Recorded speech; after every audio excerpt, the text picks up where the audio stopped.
So to start off, please excuse the lighting.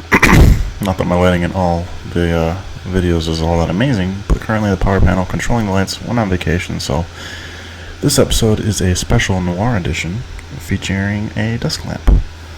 But anyway, this fix should be quick and easy. We have a Heli-Max Black Hawk that we can see the main rotors have gone completely limp on. It's a shame to see such a nice helicopter damaged, but we'll see if we can help it out. The rotors should not be able to freely twist like this.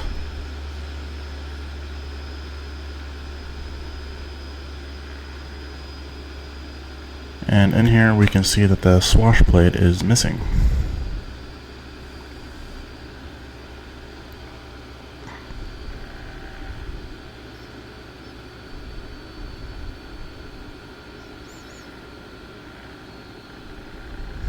And it looks like remnants of the swash plate is still attached to this front servo linkage. You got a better view of it here.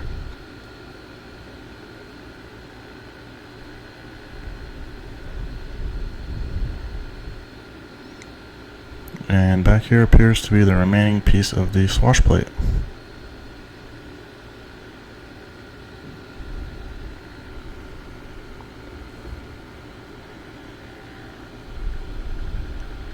Looks like a nice clean break.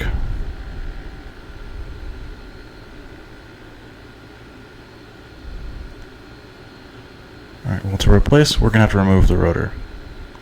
The blades don't necessarily have to come off, but they're in my way, and well, I really just couldn't help myself.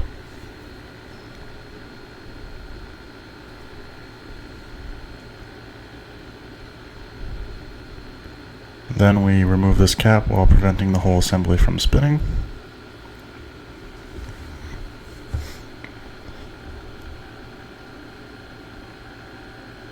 Then just this last screw here holding everything down.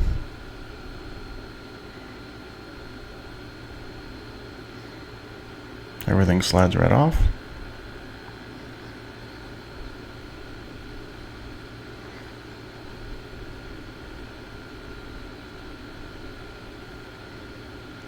Gonna go ahead and request the remaining, swash plate piece from this linkage here.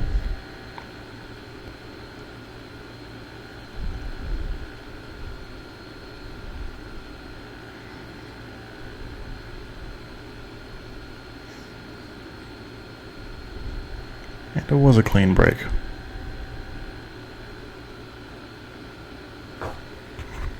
Now the plate sits right on this bearing, so the whole assembly is able to freely spin, and the servo linkages connect to the 3 points on this plate to change the angle of the rotors.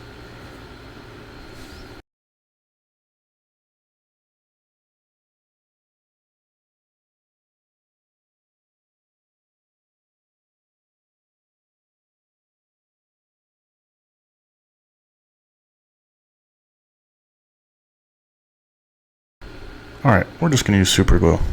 It'd be easier to assume the manual from Ponce de Leon than to find this part.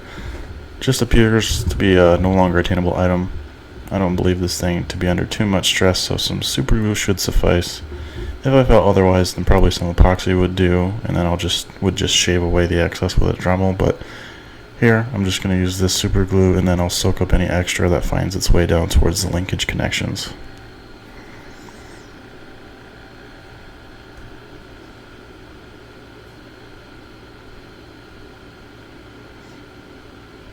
And it looks to be holding.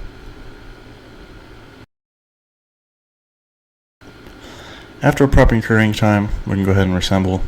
First, we're going to make sure that the post on this plate lines up with this track that's meant for it.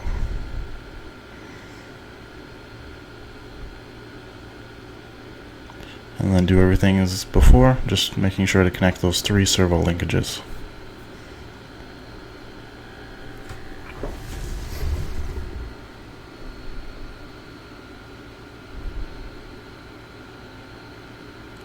Alright, and the rotors are holding in place.